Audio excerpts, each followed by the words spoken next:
Akka jirtanitti nagaan isinii haa baay'atu jechuun jaalladha. Har'a qabadhee kan isinii dhiyaadhe barnoota jeneraal fiiziksiidha. Isa kanan isinii qo'achisuu barbaade. Jeneraal fiiziksii kana paartii tiyoorii isaa qofan diskees goona. Sana booda piraaktikaalii isaa kaalkuleeshinii jiran piraaktikaalii laabitti ilaaltu kaalkuleeshinii jiran jechuu barbaade. Kaalkuleeshinii jiran immoo bifa viidiyoo biraatiin qopheessanii isinii dhiyeessaa jechuudha. Isa kanaaf bifa danda'ameen mojuula keessan fayyadamaa jira. Kunis sababni isaa yeroo dubbistan akka qo'attaniif barbaadanidha.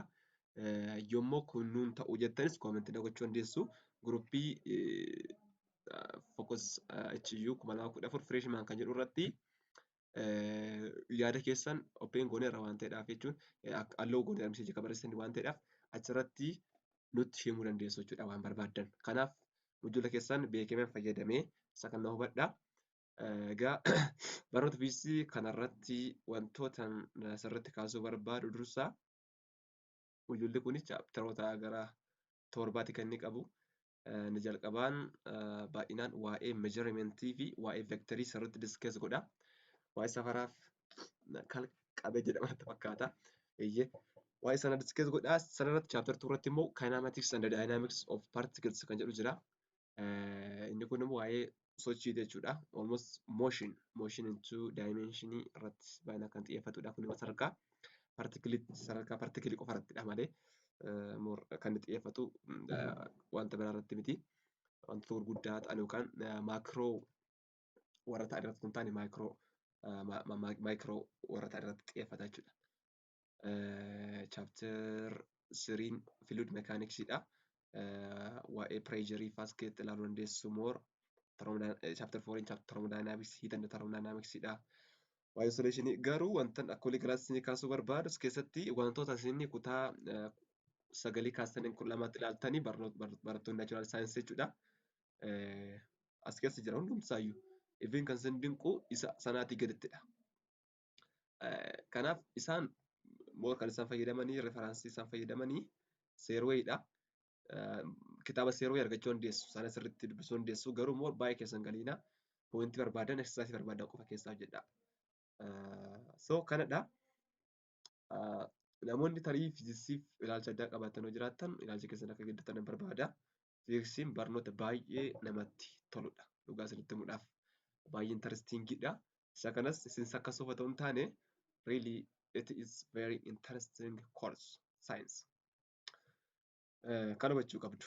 Maaliif physics means but it's not something which is out of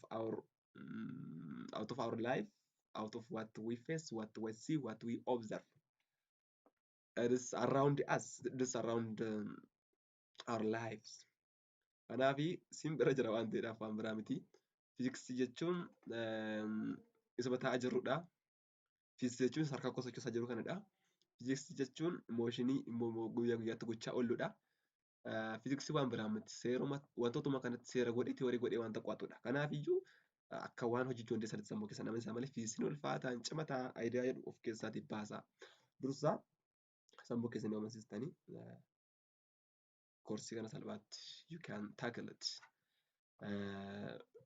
So just change your attitude on physics. And it is very interesting.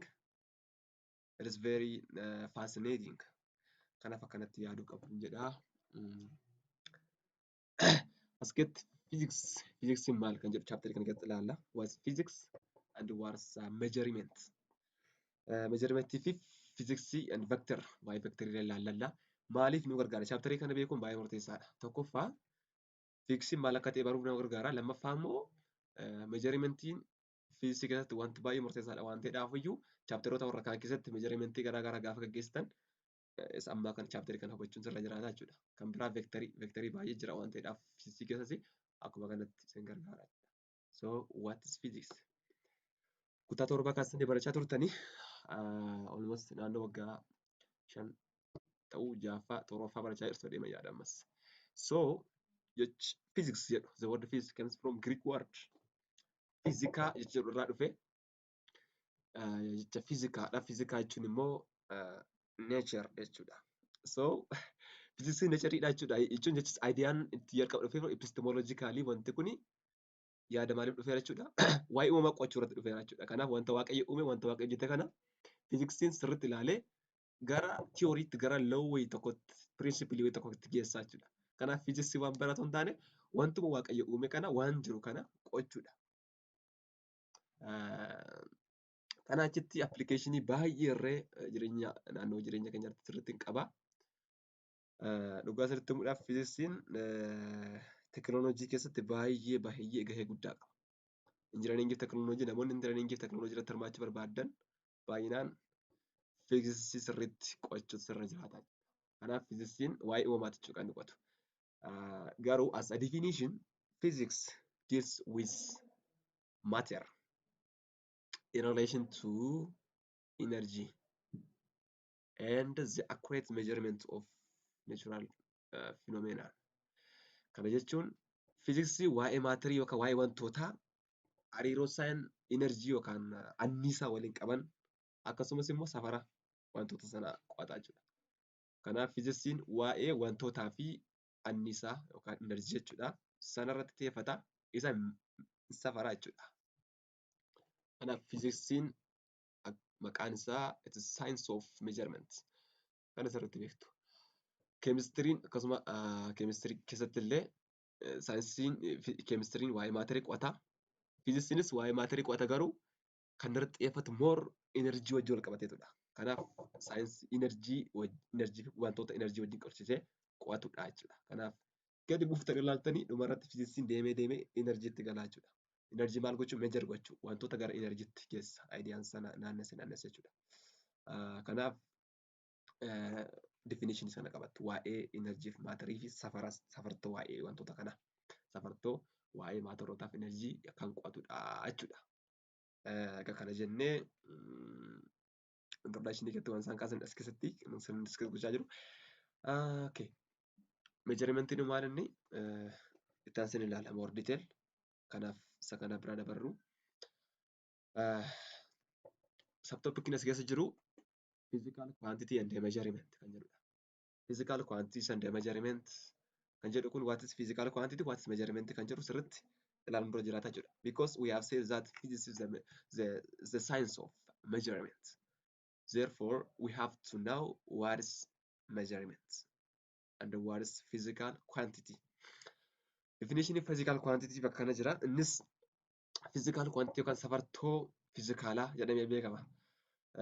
It is a quantifiable or assignable property ascribed to a particular phenomenon or body. Kana jechuun physical quantity jechuun wanta safaramuu danda'u, wanta qabatamu, lakkaa'amuu danda'u jechuudha. Lakkaa'amuu danda'amu gaafa isin jedhu wanta hammamtaansaa ibsamuu danda'u wayita jechuudha. Amalli waan tokko jira. Fakkeenyaaf amala waan tokko bifa safaraatiin ibsuu danda'ame physical quantity isaati jechuudha. Fakkeenya akkamiin isin fudhachuu danda'a? Bal'ina mana tokkoo yoo dubbanne bal'ina doormii keessanii yoo fudhattanii doormiin kun hamma kanaa bal'ata jettanii yoo dubbattanii doormiin keenya fakkeenyaaf bal'inni isaa meetira iskuweerii 5dha jettanii yoo dubbachuu dandeessanii isin hammamtaa doormii keessanii ibsaa jirtu jechuudha. Kanaafiyyuu doormii keessan kanatti physical quantity wayii kennitaniitu jechuudha. Kanaafiyyuu physical quantity jechuun wanta safaramuu danda'u, safartuu waa'ee wantootaati jechuudha. Kan inni irratti xiyyeeffatu. Fakkeenyaaf leengezii isaa ta'uu danda'a, maasii isaa ta'uu danda'a. Kuni physical quantity jedhama jechuudha. Physical quantity erga jennee wanta safaramu yookaan amala waan tokko keessa wanta safaramuu danda'udha. Jennee erga discuss goone. Measurement yookaan safartuun maalinni? Safaruu jechuun maal jechuudha? Safaruu gaafa jedhan hubachuu dandeessu kana salphaatti. Safaruun relatiiviidha yookaan sadhataan safarama. Wanti safaramu jira, wanti bukkee qabamee ittiin safaramus jira. Waan safaramuu fi wanti safaramu jira jechuudha.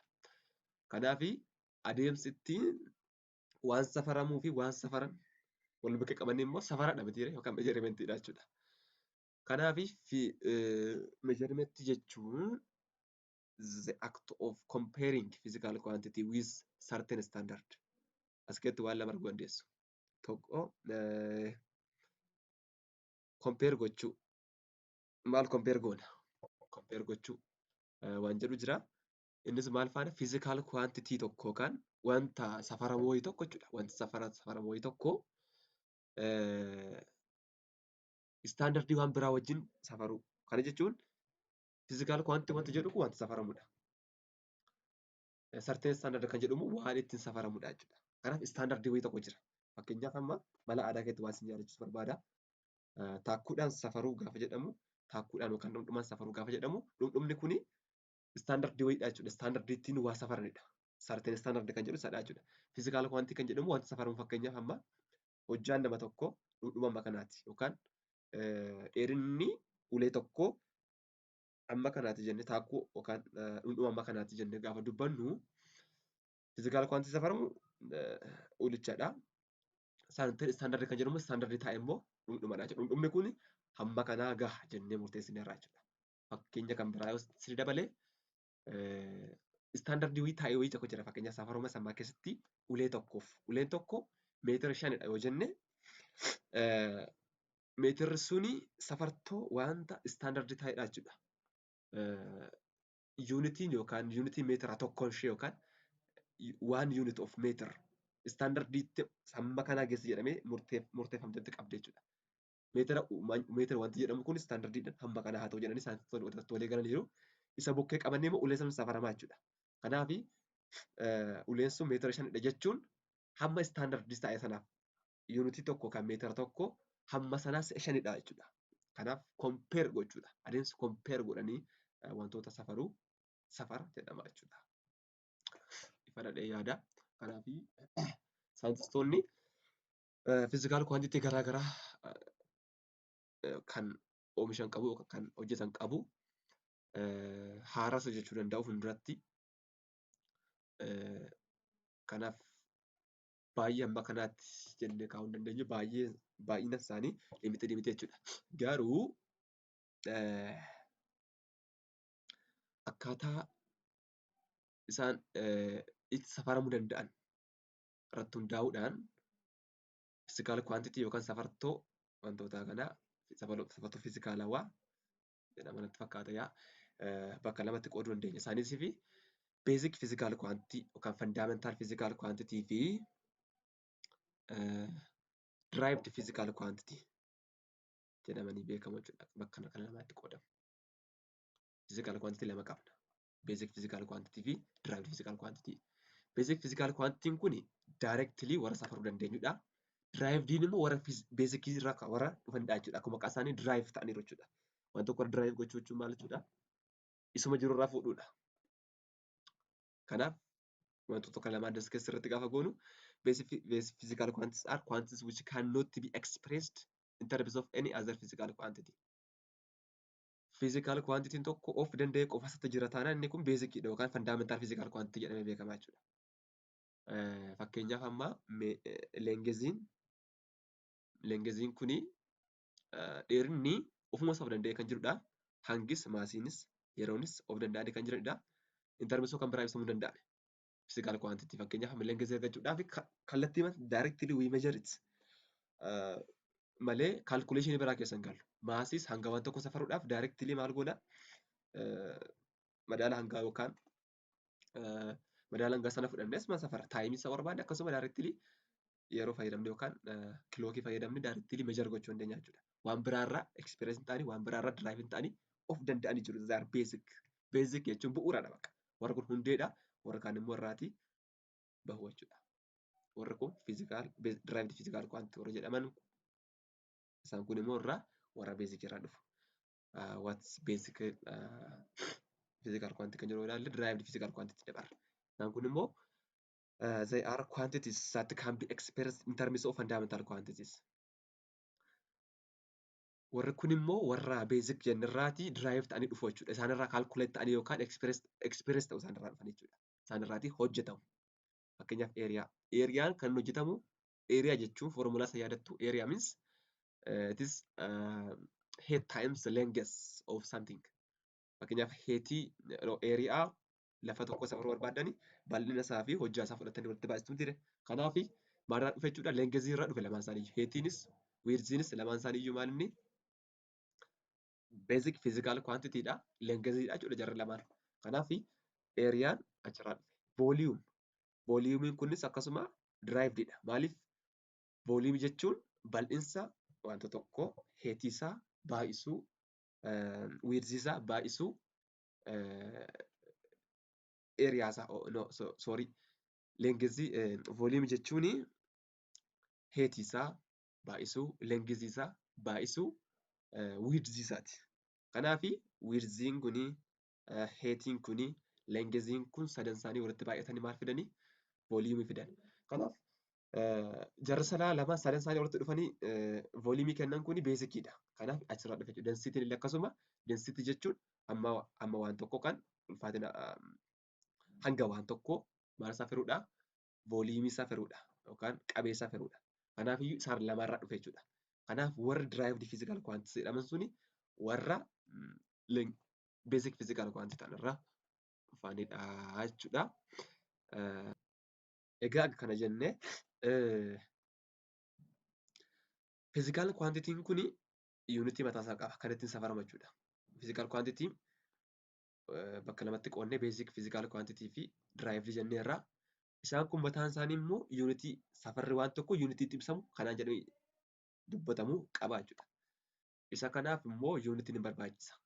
Sana keessatti SI units yookaan international standard units kan jedhaman jiru. Isaan kana fayyadamna. Isaan fiizikaal kwaantitii kan lamaan immoo warra beezikiidhaaf SI unity beezikii fayyadamna.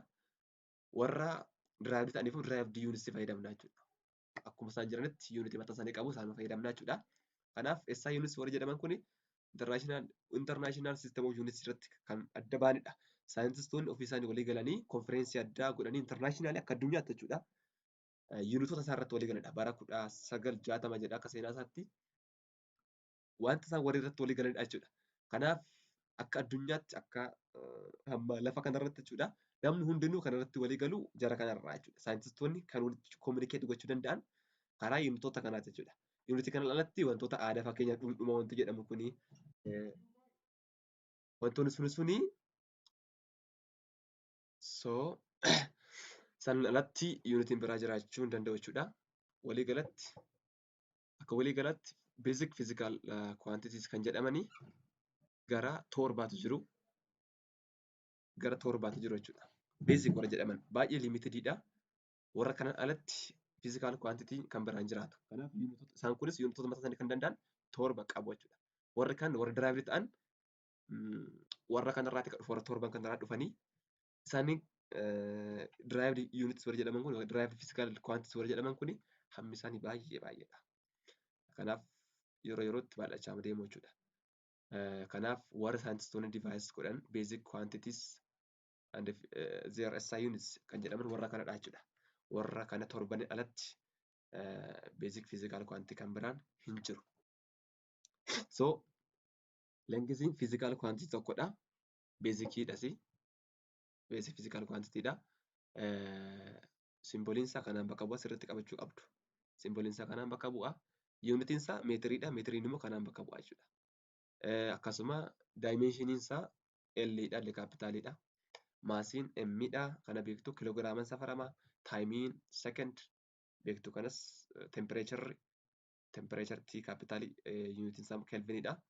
Bakka bu'iinsaa asirratti wanti ilaaluu qabdan K kaapitaalidha smoolii miti. Daayimenshinii isaa immoo teettaadha. Daayimenshinii isaa gaafa baastanii teettaatiin kaa'uu qabdu malee keetiin kaa'uu qabdu yookaan tiitiin kaa'uu qabdan. Electric current I'n bakka bu'aa. I'itiin bakka bu'aa. Yuunitiin isaa immoo ampeeriidha. E kaapitaalidha jechuudha. Daayimenshinii isaa I'n bakka bu'aa. Amount of substance N'in bakka bu'aa. Inni kun simboliin isaa mooliidha. Tokkodha kun.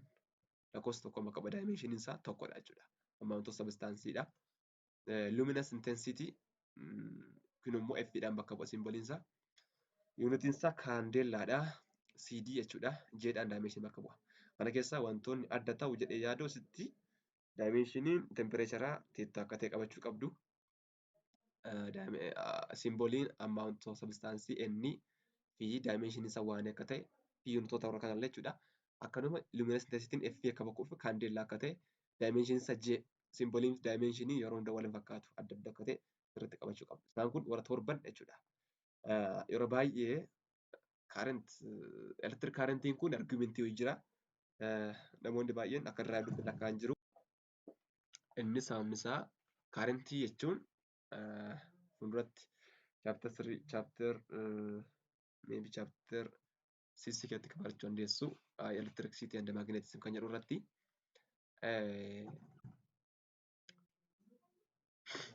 currentii jechuun amount of charge Q over time dha. Baay'ina chaarjii per time dhaan deema jechuudha. Kanaaf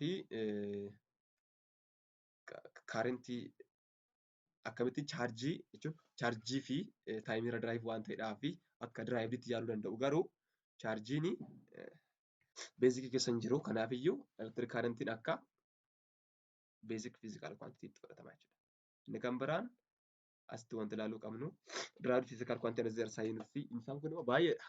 Hamma hin qabanii jechuun hammuma fiizikaal kwaantitii wantoota safartoota garaagaraa jiran baay'een isaanii baay'achaa deema jechuudha. Barbaadeen forsiin fakkeenyaaf eenyurraa dhufe force means mass times acceleration dha. Second Newton's law irraa hubachuu dandeessu kana.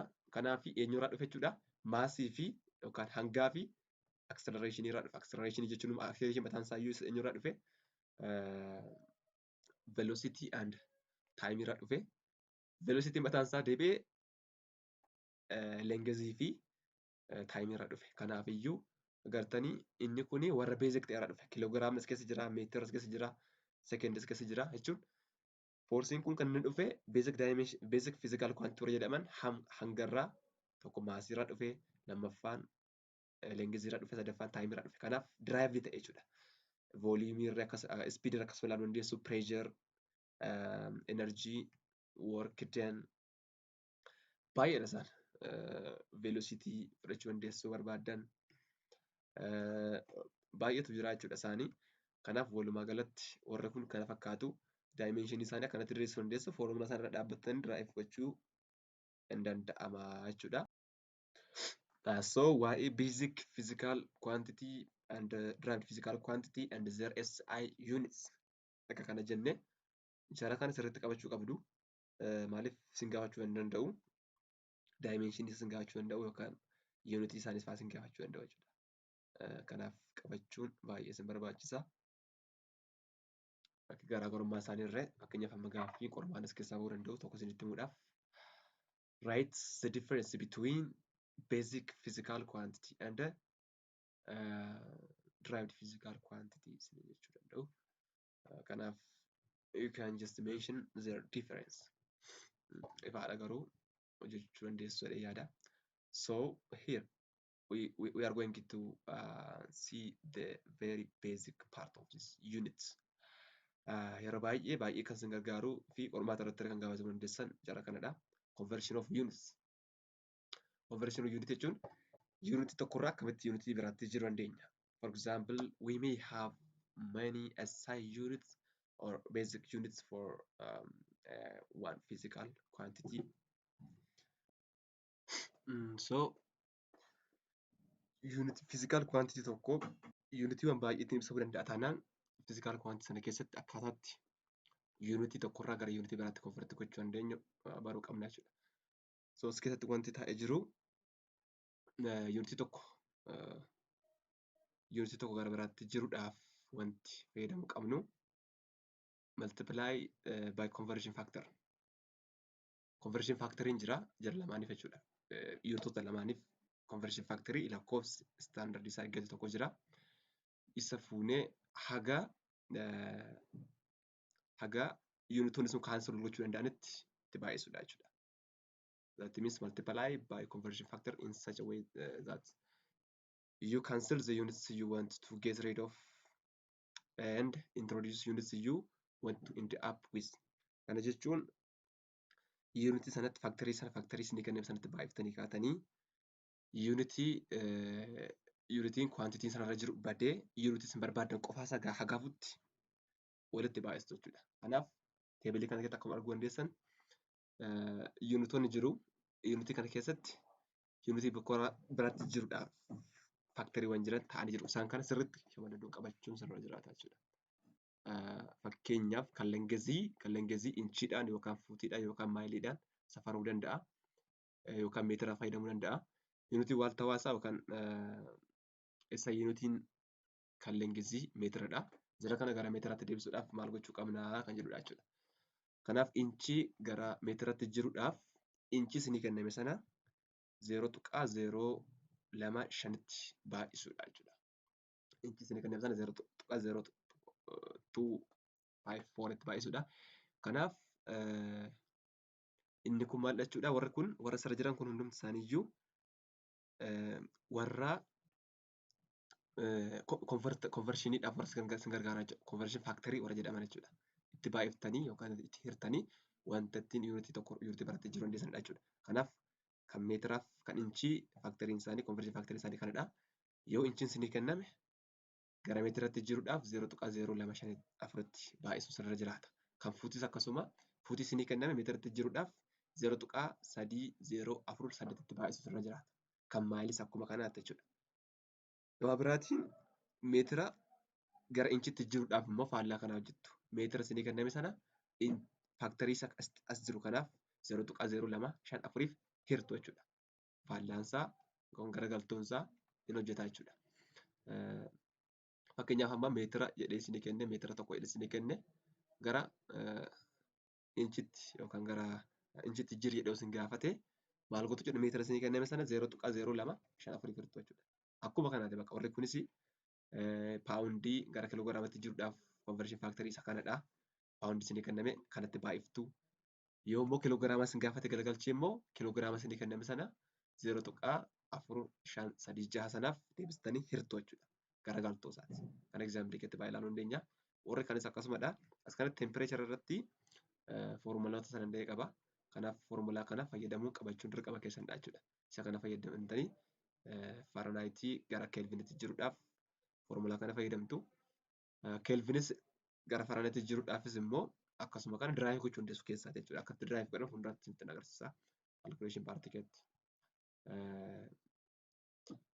Akkuma kana digirii seelsheesii gara keelvinitti jiruudhaafis faakteriin jiru jira. 273.15 itti da'uudha jechuudha seelsheesiin kennametti. Egzaampilii kun jira. Egzaampilii kan afaanumaan isin dubbadhe darbeen booda kalkuleeshinii isaa isin hojjedha viidiyoo biraa irratti.